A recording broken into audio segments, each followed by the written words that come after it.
드디어 사무엘상 31장까지 오늘 이제 마치게 되었습니다.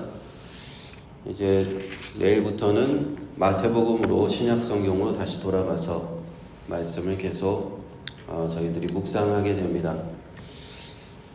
우리가 사무엘상을 앞서서 쭉 보았듯이 하나님께서 사울 왕과 그 가문에게 하나님의 심판이 이미 정해졌다는 사실을 여러 번 이렇게 예고되어 왔었고 예언되어 왔었습니다.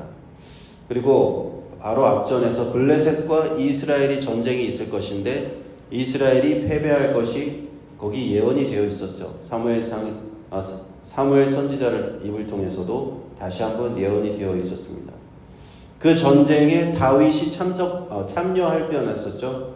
참여할 뻔했었지만 그것도 적국의 형태로 참여할 뻔했었지만 하나님께는 그것까지도 막으셨다는 것을 우리는 볼 수가 있습니다.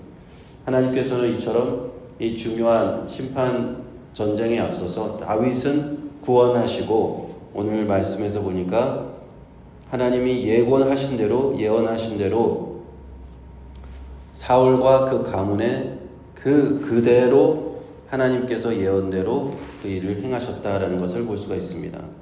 길보아 산이라고 하는 길보아 산에서 이스라엘이 큰 패배를 당하게 되는데 사울과 그 아들들이 블레셋 군대에 쫓기다가 그 과정에서 먼저 사울의 세 아들들 요나단과 아비나답과 말기스와 이 세 아들들이 죽임을 당하고 맙니다.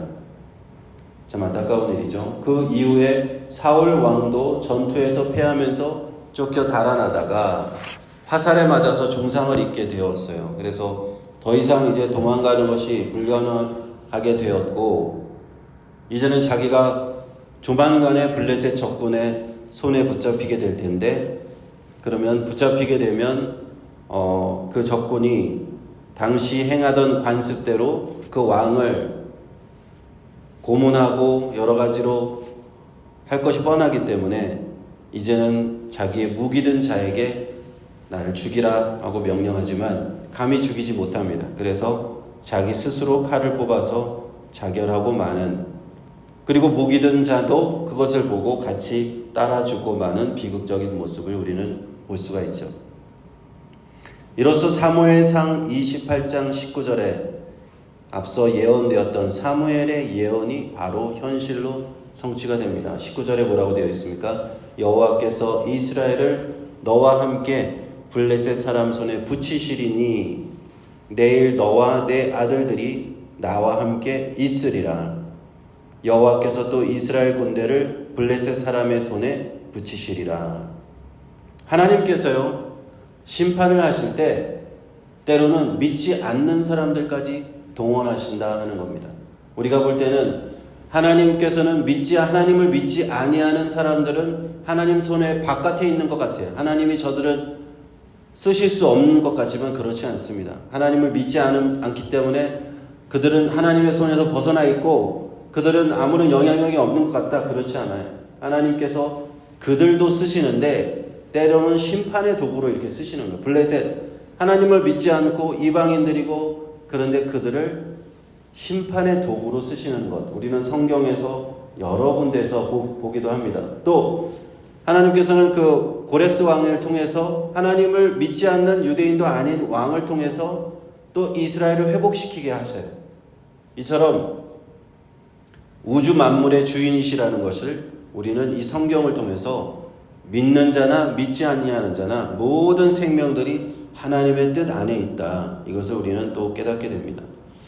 이처럼 블레셋 사람들이 이제 전쟁에서 승리하고 이스라엘 들판과 요단강 일대를 이제 그들이 차지해버리게 됩니다. 이스라엘이 땅이었는데 차지해버리게 되고 사울과 세 아들은 길보아 산에서 사울의 머리를 베고 갑옷을 벗기고 이 장면을 보면은 사울의 머리를 베고 갑옷을 벗겼다. 사무엘상 초반부에 보면 이런 장면이 나오죠. 다윗이 골리앗을 죽이고 골리앗의 머리를 베었던 장면을 떠올리게 합니다. 이제는 그들이 복수를 하는 거예요. 우리 골리앗 장수를 너희들이 그렇게 목을 베었던 것처럼 우리는 사울 왕의 목을 벤다 이거죠. 그래서 그 사울의 갑옷은 아스다롯의 집에 두었다고 했는데 그 아스다롯의 집은 바알과 아스다롯 그 여신 아스다롯 우상 여신이죠.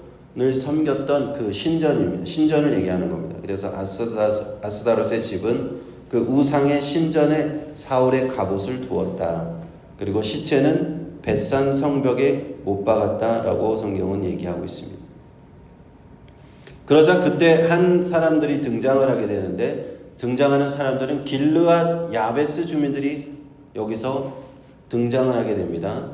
다시 초반부로 돌아가서 사무엘상 10장에 등장했던 사람들이 다시 등장을 해요.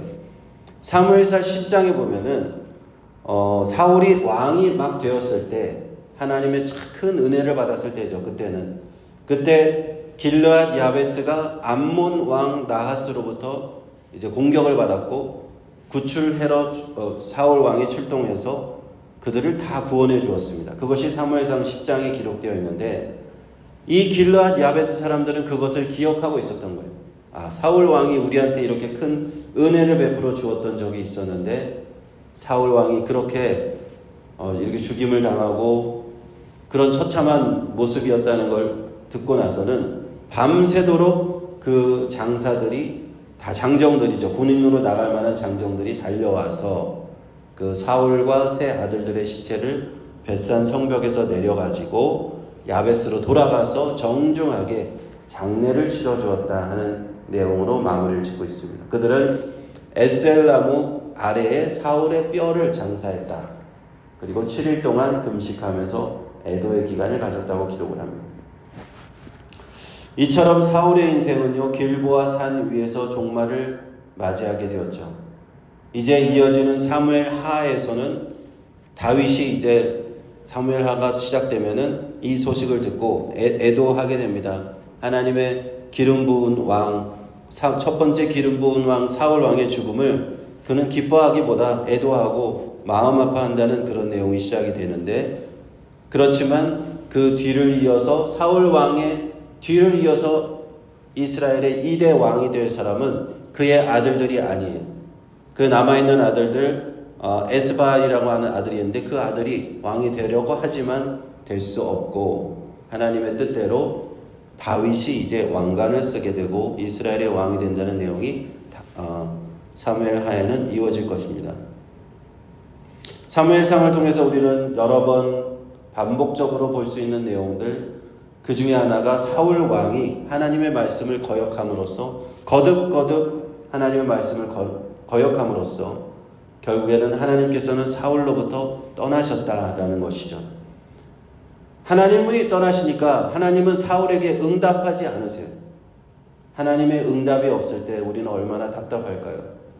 그러므로 사울 왕이 엔돌이라는 곳에 가서 신접한 여인까지 자신이 금지했던 그 무당 그런 신접한 것들 다 금지시켰는데 자신이 금지한 그 신접한 여인까지 찾아가서 이야기를 들으려고 하지만 거기서마저도 하나님의 심판을 다시 한번 확정할 뿐이었습니다.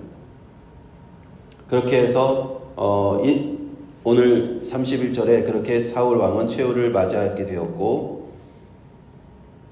야베스 길르앗 사람들을 위해서 한 가지 또 추가적으로 볼 것은 사무엘 하 2장 5절 6절에 가면은 다윗이 이 야베스 길르앗 사람들에 대해서 그들이 행한 일을 칭찬하는 모습을 이제 사무엘 하에서는 볼 수 있겠습니다.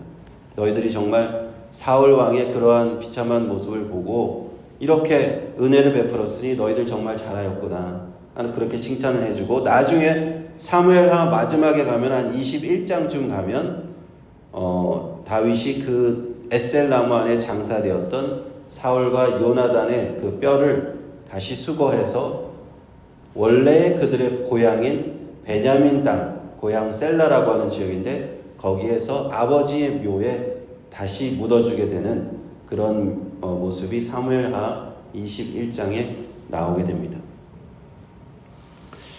우리가 이게 사무엘상을 마치게 되면서 마지막에 좀 비극적인 사울의 결말로 끝나게 되는데, 이 사울의 죽음을 통해서 우리는 몇 가지 알 수가 있고 우리가 또 깨달을 수 있는 것들이 있습니다.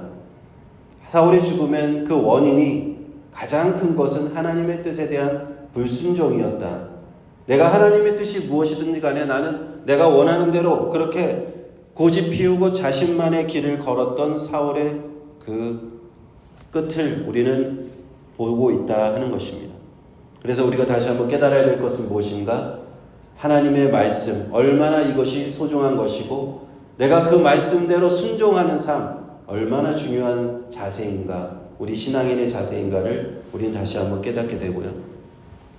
그리고 또 하나는 사울의 이 실패한 이유는 하나님의 그 뜻을 자기가 계속 거역하는데 하나님이 이제는 다윗을 세우셨다고 여러 번 얘기를 들었음에도 불구하고 사울이 이것을 받아들이지 않았어요.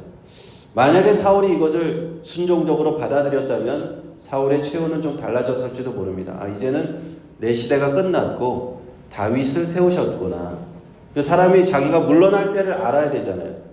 박수 칠 때 떠나라는 말이 있듯이 이제는 다윗을 새로운 왕으로 세우셨으니까 내가 이제는 다윗에게 물려주고 나는 뒤로 물러나야겠다. 이렇게 생각했으면 좋았을 텐데 끝까지 자신의 권력을 놓지 않았던, 그렇게 다윗을 시기하고 질투해서 죽이려고만 그렇게 했던 사울의 그런 모습 때문에 결국에는 이런 비극적인 결과가 나왔다 하는 것입니다.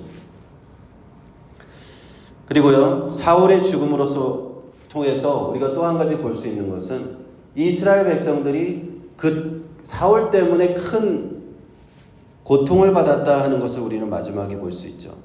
하나님의 심판이 그 왕 때문에 백성들에게까지 미쳤다라는 것입니다. 지도자가 실패하면요, 그 공동체도 실패하는 경우를 우리는 볼 수 있습니다. 교회도 마찬가지입니다. 교회도 리더들이 실패하면 그 공동체 전체가 고통받는다라는 것이죠. 그래서 우리는 이것을 특히 기억해야 되는데 어떤 하나님께서 세우신 리더의 위치에 있는 사람들은 내가 더 조심하고 하나님 앞에 바로 서도록 노력을 해야 돼요. 한 가정의 리더로 세워졌습니까? 그러면 그 가정에 내가 하나님 앞에 바로 서도록 노력을 해야 됩니다. 부모님이죠. 엄마, 아빠가 보통 가장이잖아요. 그렇게 내가 신앙적으로 바로 서야 우리 가정이 하나님의 은혜 가운데 충만하고 평안할 수 있는 겁니다. 내가 바로 서지 못하면, 리더가 바로 서지 못하면 무너지는 것이, 교회도 그렇고요. 사회 어떤 직장에서도, 직장에서 상사, 사장, 그런 리더가 바로 서야지 그 조직이, 계급이 그 조직이 하나님 앞에서 정말 바로 설 수 있다. 그들의 그 공동체가 평안할 수 있다. 그러므로 예수 믿는 우리 그리스도인들은 이러한 겸손한 삶을 살아야 돼요. 리더가 되면 리더로서의 겸손한 삶을 살아야 되고요. 우리가 또 다른 사람의 수하에 들어가면 또 거기서 겸손해야 됩니다. 항상 겸손할 수밖에 없어요. 리더가 됐다고 해서 내가 마음대로 횡포를 막 하고 그렇게 한다. 그렇게 해서는 안 되는 거죠. 그렇게 하면 결국에는 사울과 같은 결말을 나는 경우를 우리는 비일비재하게 봅니다. 지금 많이 그런 내용을 우리가 보죠. 사회적으로도 많이 보고 있잖아요. 마지막으로 사울의 죽음은 비극적이었지만 동시에 하나님의 새로운 시작을 준비하는 그런 계기라는 것을 우리는 보게 됩니다. 하나님께서는요, 모든 것이 인간이 실패했다고 해서 거기서 끝나는 것이 아니에요. 사람은 실패할 수 있지만 하나님은 실패하지 않으시는 줄 믿습니다. 하나님은 또 다시 시작하세요. 하나님께서 세우신 사람이, 리더가 실패했다고 해서 하나님은 그러면 다른 리더를, 하나님의 마음에 합당한 다윗이라는 그런 리더를 세우시고 그를 통해서 다시 그 공동체를 회복시키시고 다시 새로운 시작, 우리 표가 있지 않습니까? 새 일을 행하신 그 하나님께서 또 이스라엘 백성들에게 다윗을 통해서 새 일을 행하시는 것을 우리는 보게 될 것입니다. 이처럼 우리 개인과 가정과 교회에 하나님께서 이처럼 행하시는 그 말씀, 사무엘상 전체를 통해서 그런 주시는 말씀, 가장 중요한 것, 하나님의 뜻에 우리 순종하면서 다윗처럼 순종하면서 나아가자. 하나님께 항상 물어보면서, 다윗도 실수를 여러 번 했지만 그래도 하나님 앞에 항상 물어보고 하나님의 내가 뜻에 순종하려고 노력하는 삶을 살자. 사울은 그 정반대에 있었습니다. 우리가 이러한 사무엘상의 은혜를 깨닫고 그 은혜 가운데 우리가 믿음의 사람 다윗을 쫓아서 예수 그리스도 붙잡고 우리 살아갈 수 있는 저와 여러분 되시기를 주님의 이름으로 축원드립니다.